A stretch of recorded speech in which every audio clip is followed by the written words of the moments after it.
You're listening to the Talking Headways Podcast Network.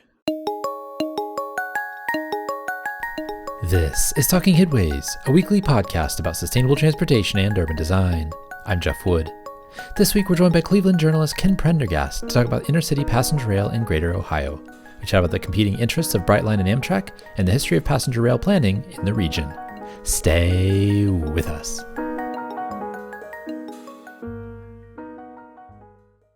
Today's podcast is brought to you by our super generous Patreon supporters. Thanks infinitely to all the transit planners, bus drivers, advocates, and friends that support the show.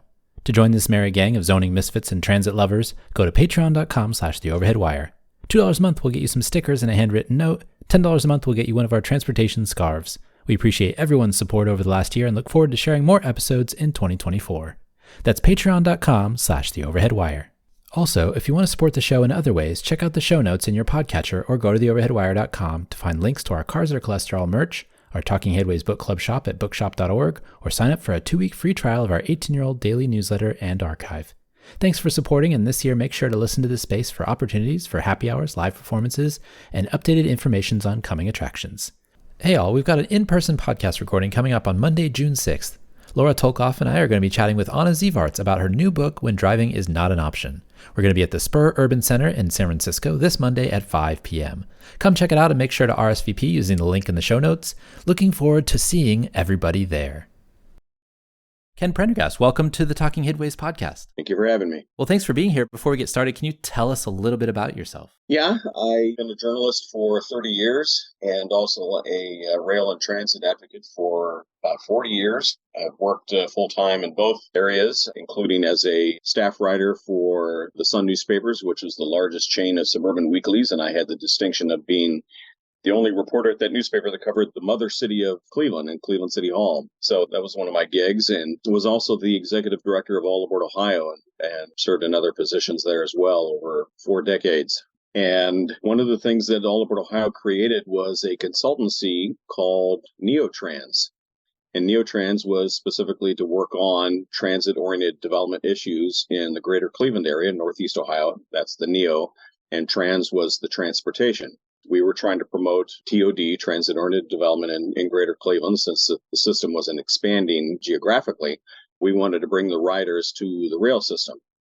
And that was one of our goals. And as time went along, the Neotrans blog morphed into more just general real estate. And so I convinced All Aboard Ohio to sell the trade name to me and made it a part of my company, and it's been like that ever since. And so now it's Northeast Ohio Transformation, and we deal with all kinds of real estate, transportation, business-related activities, and sometimes they kind of mesh together in the context of what I recently reported about the Amtrak versus Brightline competition that may be brewing here in the Midwest, and particularly here in Greater Cleveland or in Ohio. So that's where I am now, and the blog gets close to 300,000 views a month, and we do a lot of news activity. We have an article roughly every day, and sometimes several times a day if it gets really busy. That's awesome. When did you start getting interested in transportation? Was it something that you've always been interested in since you were a kid, or is it something that grew on you later on? I was actually hoisted aboard the Strasburg Railroad at age 3 in 1970 and never recovered. I remember one thing about that train ride is that my face hurt. And after seeing pictures of the broad smile across my face, now I can remember why. So I've always liked transportation, particularly trains, and that's been my love ever since. What's your interest these days? Like, is it specifically transportation, or is it other? Obviously, you write about other real estate policies and things like that, but have you delved into other things, transit or transportation, that earn your focus? Yeah, we get into all kinds of stuff at Neotrans. My wife handles the digital advertising, so she's been very successful in helping us develop the blog. We cover, like I say, transit-oriented development. We cover real estate. You know, a lot of that comes from my father's background in that he very early on was one of the fundraisers for the Playhouse Square Foundation, which was an effort to try and save some of Cleveland's old vaudeville era theaters. And there's a collection of 5 or 6 of them that were in danger of being all torn down and turned into parking lots. And instead, he helped a guy named Ray Shepardson to develop, raise funds for the effort to save those theaters. And I believe all of them were saved. And after that, he got into consulting with the Chamber of Commerce here, which was called the Greater Cleveland Growth Association, and then went on to be a realtor for one of the large local real estate companies here and sold houses for 20 years. And he loved the history of a lot of these houses and architecture. If he was better at math, he probably would have been an architect. So that's where my interest in a lot of that comes from him. But he always was interested in trains too, and anything that moved on wheels, he was interested in that. How are you feeling about Cleveland these days? Generally pretty good. Yeah. There's always trying to come out of the Rust Belt thing that hangs over you is difficult. And there's always the legacy of that, but there's also a legacy here that's very much to be proud of. And it's if something was always good news, nobody would read it. And so the history of Cleveland is fascinating, both from good news and bad news. In every building that's in this city, there's some kind of fantastic history that you can unearth. I happened to write an article one day about a building that was being proposed to be torn down. And turns out it was the location where the first electric railway in the world was developed. It was 1,000 feet long on a track that had electrical pickup down between the middle of the rails, like your old Lionel train set. And they built it down the middle of the street, tracks on the street, built out of that factory. That was the first electric railway in the world. And ironically, a few years later, there was also the corner of that factory where they started making Winton automobiles, which became one of the early giants in the automotive industry. And their factory still stands a couple miles from where I live here in Lakewood, Ohio, which is a suburb of Cleveland. There's all kinds of these tremendous historical things, and unfortunately we're not able to save all of these structures, but even where the structures are gone, there's something to say that happened there. Cleveland was one of the giants of the Gilded Age, and a lot of the big city amenities that were created when Cleveland was the fifth largest city in the country in the 1920s, a lot of that's still here, including those theaters that I mentioned, as well as these large foundations, financial foundations that are here, the Gun Foundation, the Cleveland Foundation. All of those help support programming that gives this region a pretty good quality of life, even despite its declines over the last 50-some years. That's super interesting. I'd love to go with you on a history tour because I imagine you have a lot of information to share. Well, I've done history tours. My wife also works for the U.S. Committee on Immigration and Refugees. So when they bring in new people to live in Greater Cleveland, I give bus tours of the history of this region and the various, what happens at this structure and who's buried in that cemetery. There's a lot of fascinating history here. I want to talk about the article you wrote, the competition between Brightline and Amtrak in Ohio. But first, I think there's some history that kind of leads into that. And so I'm curious, about some of the history of passenger rail in the state of Ohio, in the region as a whole, some of the false starts maybe that happened. I know that like in 2010, I think it was that Governor Kasich gave back $400 million. So I'm wondering if you can give us a little bit of background and history. Unfortunately, since I've been involved in passenger rail advocacy going back to about 1983, I've seen a lot of the false starts and, we're just so close and then it slips away again. The we're so close is one of the things that keeps members submitting their dues renewals to the likes of All Aboard Ohio and from Ohio to the Rail Passengers Association.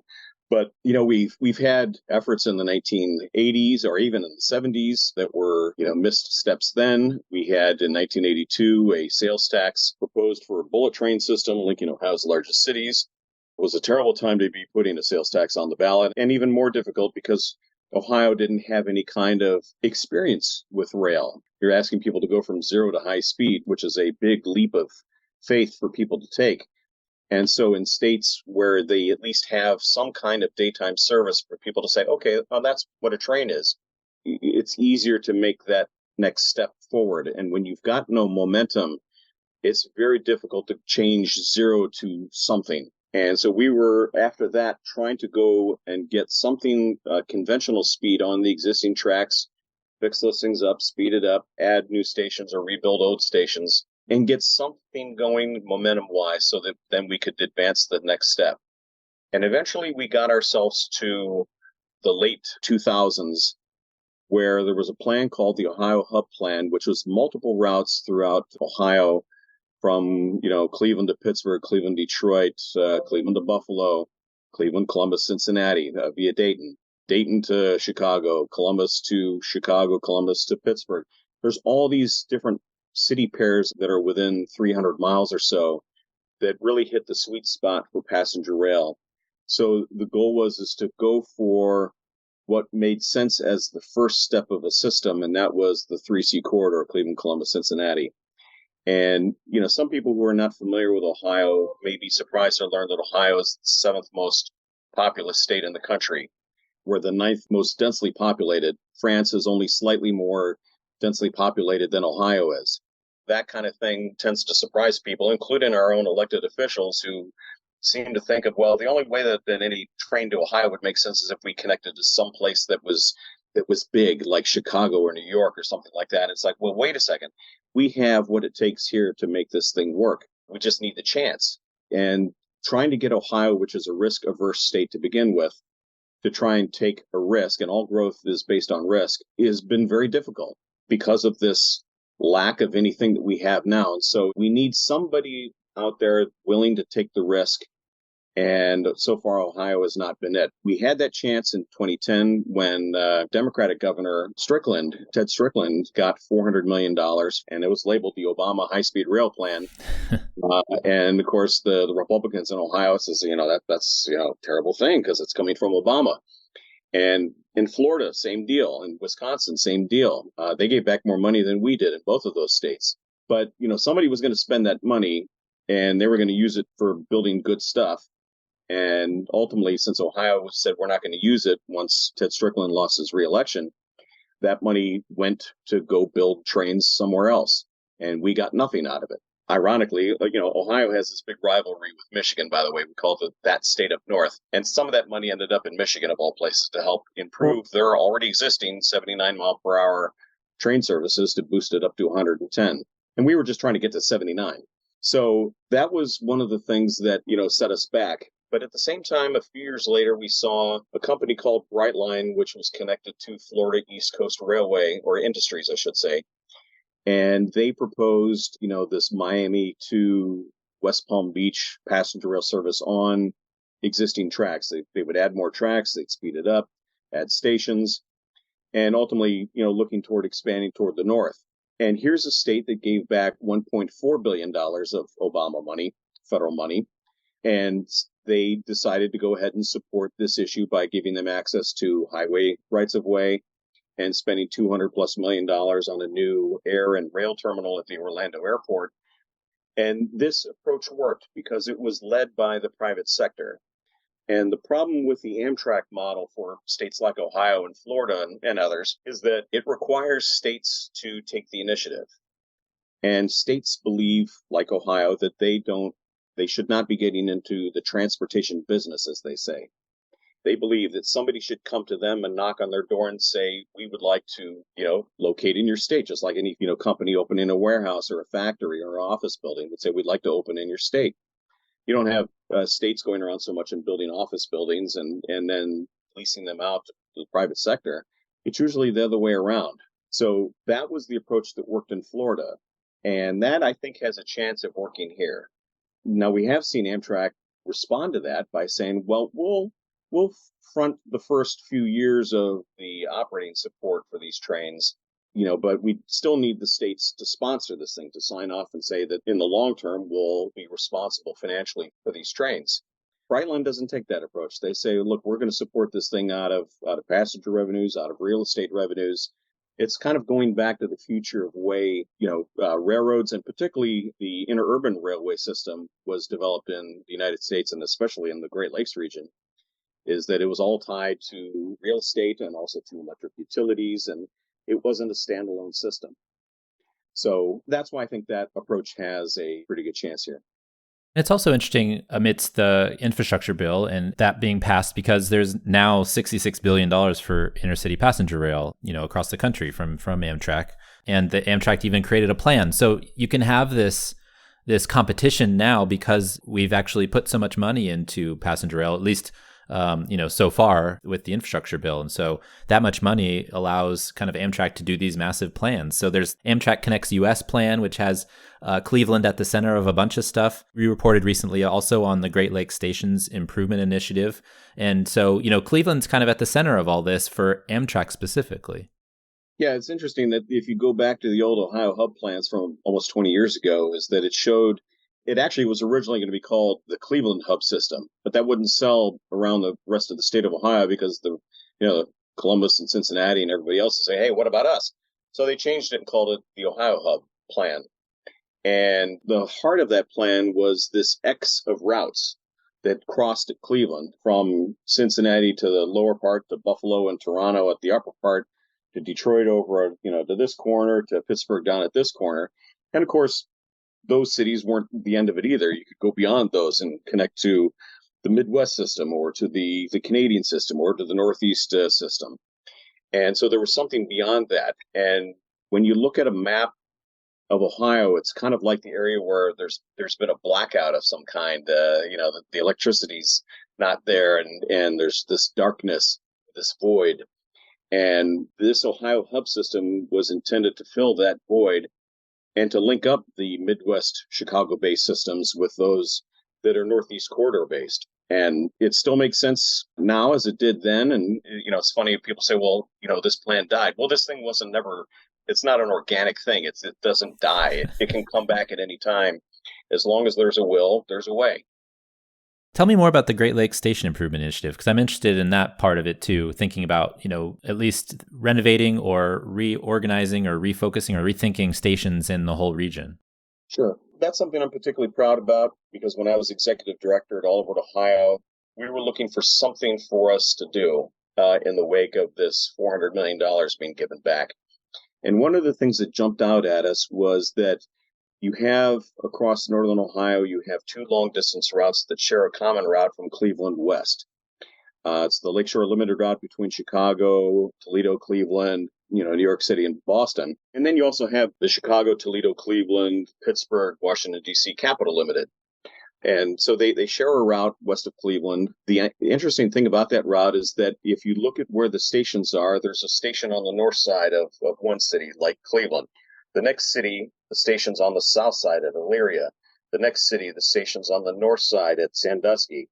And then you get to the next city, it's Toledo, it's on the north side. The platforms are also on the north side of this double-track line. And so for Amtrak, half of their trains always have to cross over, and they all have to zigzag in between 70-plus freight trains a night, or a day, I should say, 70 trains a day, but, dozens of trains each night of freight. And they've got to weave their way between this flow of traffic, which not only slows down Amtrak, but it slows down Norfolk Southern as well. So when we talk about this corridor, it's a corridor that sees more freight tonnage than the Ohio Turnpike. And if you've ever driven the Ohio Turnpike, it looks like a truck route. It's very heavy with truck traffic. And this railroad line sees even more freight traffic than that. You throw in 4 Amtrak trains a night into there, it gets pretty crazy when you've got to zigzag these trains in between them. So we said, why don't we have the platforms on both sides of the line and have some way of connecting them so you don't have to walk across tracks with trains, going by, have overhead or underneath or whatever the case may be, and make it so that you can process passengers from either one of those tracks wherever the void and the freight traffic may be. And, we estimated that it would cost probably $10 to $15 million per station, maybe a little bit more at Cleveland because they're proposing to have it connect with the existing light rail system there and maybe Greyhound or RTA bus services. We also tried to bring in the other modes of transportation at the other cities as well. And we were successful in doing that at Toledo by bringing Greyhound over there. We got Greyhound to come into the Elyria station. We're still waiting for Amtrak to come into the train station there, but Greyhound is there. And also Sandusky, we got Greyhound to relocate to that station too, along with their transit system, same at Elyria. So we still need to get these platforms and the access way, the safe access way between those platforms and the station waiting area put in place. And it's not going to be, cheap, but in the grand scheme of things, when it comes to transportation, nothing is. Yeah, it's an investment. Yeah. And what's really important about this too is that it also sets the stage for growth. because the way that the system is set up right now is it makes it very difficult to add more trains to it. And certainly gives another reason for Norfolk Southern to say no. So if we give something to Norfolk Southern and say, look, we're going to not only, free up space for new train services, we're going to free up space for what you've got already and make the existing situation more fluid for Norfolk Southern so that, they're not having to stop and wait for Amtrak to switch over and cross over to this platform and then cross over to the next one. We estimated actually at each one of these stations, it'll save 10 minutes from each train. That's 80 minutes a night just in 4 stations, Toledo, Sandusky, Elyria, and Cleveland. It's a tremendous potential time savings just for what's there now. That's awesome. And it also kind of relates to, you just mentioned Norfolk Southern, and I think that's interesting too, because it feels like there's even a competition maybe between Amtrak being able to fund, at least through the state of Ohio, different lines in the state. So whether it's the 3C plus D line or the Chicago, Columbus, Pittsburgh corridor, there seems to be like a back and forth there as well. Yeah, there is. And one of the things that was done during the Ohio Hub planning process was the director of the Ohio Rail Development Commission, which is charged with the responsibility for improving freight as well as passenger service. They made the case that, look, we're going to be investing in your freight infrastructure as well. This isn't just about passenger service. We want to do right by you as well. And so they made the case at that time that we need to make this not just about passenger service, but about all rail services. And he even went to the highway contractors and said, when you start building these rail systems, this is no different than building a highway until you get to the last part where you're putting down the ties and the rails. Up until that point, it's still a road. And so who cares what you're building? As long as you're making money, who cares? And some of them took that to heart and said, yeah, that makes sense. Okay. The approach then, and I believe now, is that the approach was to not touch gas tax revenues, that the goal is to expand the pie, not to slice up the existing pie into smaller pieces. The FRA recently, basically said that enhanced intercity passenger rail routes under 750 miles need to be state supported. You mentioned this earlier. The state of Ohio doesn't necessarily want to get into the business of running a railroad or, an Amtrak line. They want to have somebody else run it. They can fund it, but they just don't want to have as much to do with it. I'm curious how that fits under Ohio's current political leadership and maybe previous or future political leadership. Would that change or would that stay the same? The law's still the law. Anything under 750 miles is still for the states to pursue. It's interesting that anything 750 miles or more is supposedly for Amtrak to pursue, but they will say that, well, we don't have funding for that, and the only way that we can add that is if it doesn't add to our annual operating subsidy.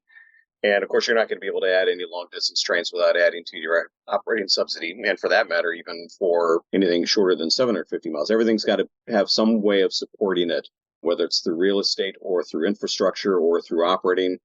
I often make the joke is that when you look at how things are subsidized in the passenger rail industry, by and large, the movement of the vehicles is the parts that's subsidized. The infrastructure is what's private sector for the most part. In all other modes of transportation, it's the exact opposite. All the infrastructure is publicly subsidized and the vehicles are privately funded.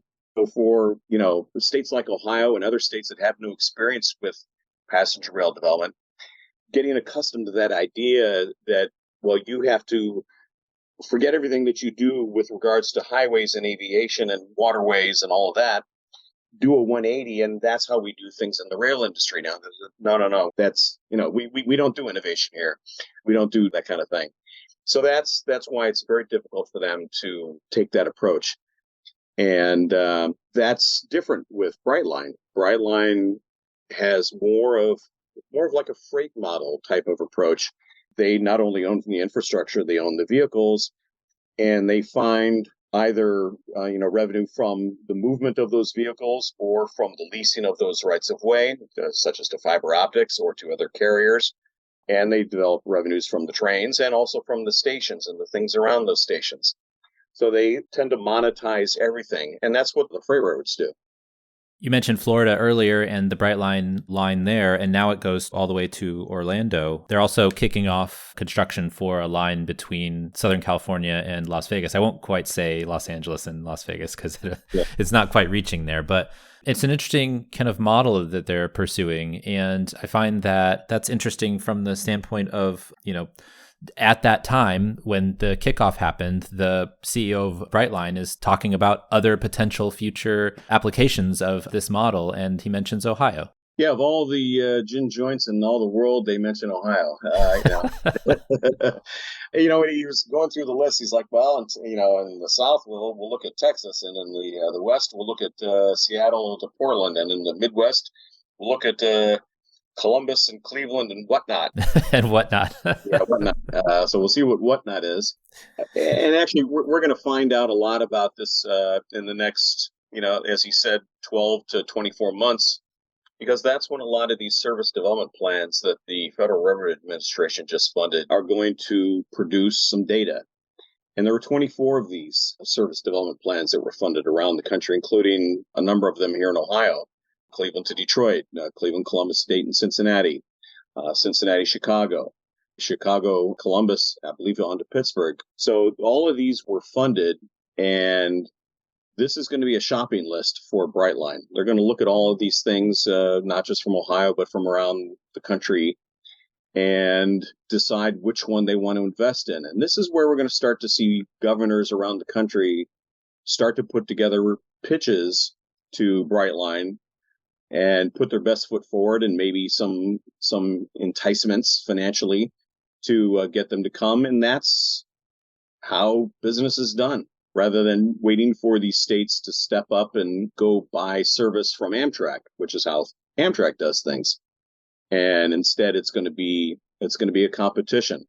That business point is really interesting, too, because of another piece of the article you wrote specifically around basically the owner or the majority stakeholder in the Milwaukee Bucks is Wes Edens, who is the head of Brightline.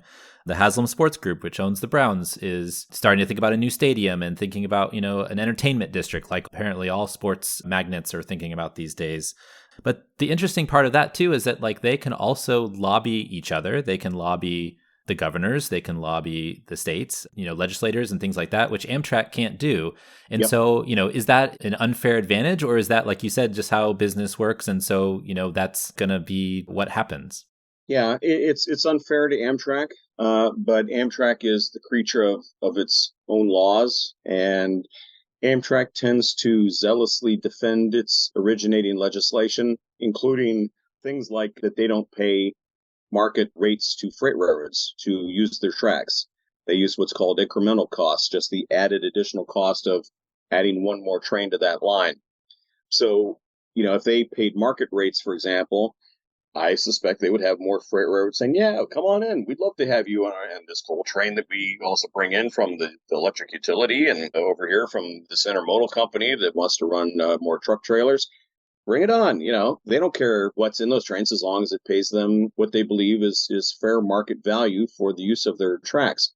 So, when Amtrak goes to their federal law that created them, they tend to pick out the things, obviously, that they like and defend those, and those that they don't, they tend to try and change. And for whatever reason, the lobbying aspect is one that they keep. And Ohio is a pay-to-play state. It unfortunately has a great deal of corruption.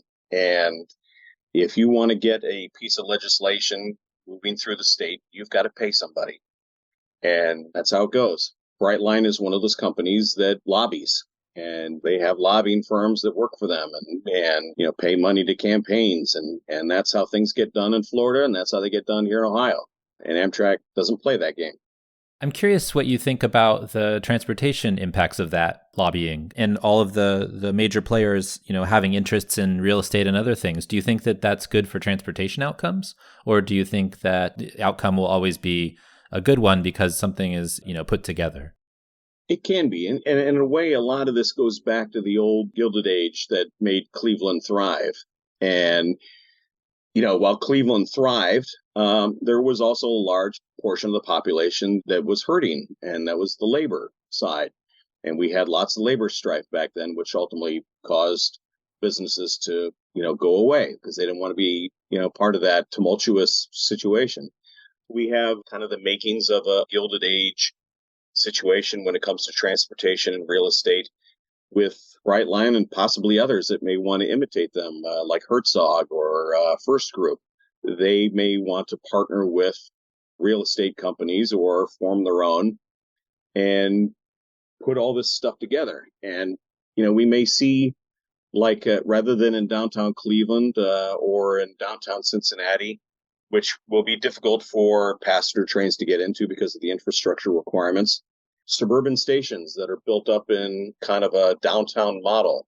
And so we might see cities with multiple focal points in them. It'll be interesting to see how this all plays out. I mentioned that near Hopkins Airport, the Cleveland Browns are looking at putting their football stadium there, along with all the other stuff that they want to, see go around at new apartment buildings and hotels and shops and other entertainment venues. Ironically, Cleveland Hopkins Airport is right next to the Amtrak line and line to Columbus and Dayton and Cincinnati. And you could have the trains from those cities terminate there, connect to planes, or connect to Cleveland's rail system, which was the first to link its downtown to the airport with a rapid transit line. So you can get to downtown Cleveland on the train, or to University Circle, which is our second largest employment center, or other places. It's not like you're being dropped off in the middle of nowhere. Those are some interesting things that are going to play out here. And, I also mentioned in my article that the owner of Brightline, and you mentioned it as well, owns the Milwaukee Bucks. A minority owner of the Milwaukee Bucks is the Haslams, which own the Cleveland Browns. So, who knows what they talk about in their meetings in the club. But at some point, the Brightline guy may say, look, I'm looking at the city where your football team is located. What can you tell me about where I should put a station? And let the conversations begin. So we'll see how that plays out. What's most interesting about all of this to you? It can be any part of it, but I'm just curious, what's most interesting in terms of maybe the competition or just the provision for passenger rail in the Ohio region? I imagine you have a wealth of thoughts on this topic. Well, to me, the most interesting thing is that this is going back to the way things were before. This goes back to the way things were 100 plus years ago, that you had this close relationship between transportation and real estate that created this boom of development in what's now the Rust Belt. Despite all the chinks in the armor, it worked and created an incredible economic dynamo for this area. We were growing at population rates of 20 to 30 to 40% per year. I don't think we could ever repeat that, but it could lead to some kind of growth again. And, that's to me the most interesting thing, because there's, the what if out there is imagination. You can dream and anything is possible. That's to me what is the most intriguing thing. And, you start to look at lines on a map and start to connect the dots and see where things can work, either by using old infrastructure or new infrastructure or highway infrastructure. And it's, Sim City in a lot of ways, except it's there on a map. And you think about all the political ramifications and the economic ramifications and even the climate ramifications of all of this too, because one of the things we are trying to hold ourselves out now is that we're a climate haven. We sit on one of the largest bodies of fresh water in the world.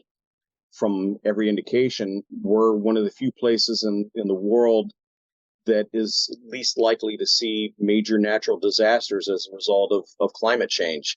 The biggest thing we're worried about is that there'd be too much water, that the lake water levels might get too high and we'd suffer some erosion problems, or that we'd have too much rainfall. And so, we were trying to hold ourselves out there as a climate refuge, and we're pretty affordable too. So how can we capitalize on, unfortunately, a misfortune of others, but a fortune for us? How can we capitalize on all of this? And that's what leads to this imagination and dreaming and what if scenarios and what can we do about it to capitalize.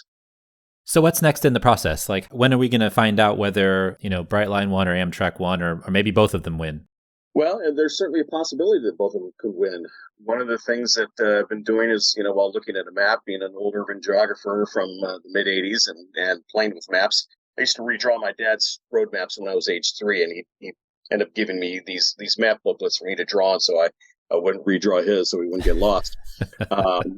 But so as I look at these maps, one of the really intriguing things is that there's a few underutilized rail lines here and there. And one of those happens to go from Chicago through Fort Wayne over towards a little speck on the map called Dunkirk, Ohio, where the line splits and goes south to Columbus and east toward a little town called Crestline, which is on the 3C corridor.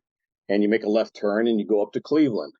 So here's Brightline that could potentially develop a T-shaped route with Chicago at one end and Cleveland at the north and Cincinnati at the south. And you'd have this potential matrix of routes by acquiring an underutilized, but once the standard railroad of the world, the Pennsylvania Railroad, where they ran trains at 127 miles an hour in 1905. So, we know that the thing is well engineered to handle fast trains and can be done so again if, we put some money into it. Those are some of the really intriguing things that I can see coming to play here. And maybe Brightline is looking at some of these as well, and because they're wide open to using highway medians for trains like they're looking at between Orlando and Tampa or from Las Vegas to the LA basin. And they're also looking at utilizing underutilized railroad lines like along the Florida East Coast. And we have those things. There's ways of piecing those things together to come up with a system. And we'll find out in 12 to 24 months which one of those Brightline wants to do. And Amtrak may say, well, we're going to go ahead and boost this Cleveland to Toledo line and split there and go to Detroit one way and Chicago in the other. And, there could be two rail lines, one north and one south in the state of Ohio to link up these population centers. There's a group of folks that I know who have this kind of pilgrimage called Nerd Train every year. They hop on an Amtrak line and they hang out for a couple days around the country. I look forward to seeing the Nerd Train, heading to Ohio and hanging out on the tracks there at some point in the future. Well, we'd like to get just the regular Joes out there that just want to take their kids to college without having to, single moms having to drive home by themselves, which, scary thing for them, or older people that don't want to drive at all, or younger people that don't want to drive at all. Those are all markets that we're neglecting here in the state of Ohio. Of course, that first. You want to serve passengers that need to get where they're going, for sure. Ken, where can folks find out more about what you're doing or and support your work? They can go to neotrans.blog. That's neo-trans.blog. And we try to get an article up every day. Awesome. Well, Ken, thanks so much for joining us. We really appreciate your time. Thanks for your time as well.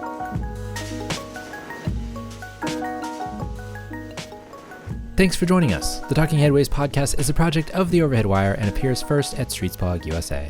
Thanks to our generous Patreon supporters for supporting this show and Mondays at The Overhead Wire. You can support the show by going to patreon.com/TheOverheadWire. Sign up for our 18-year-old daily newsletter by visiting TheOverheadWire.com or check the show notes for other cool merch and opportunities to connect.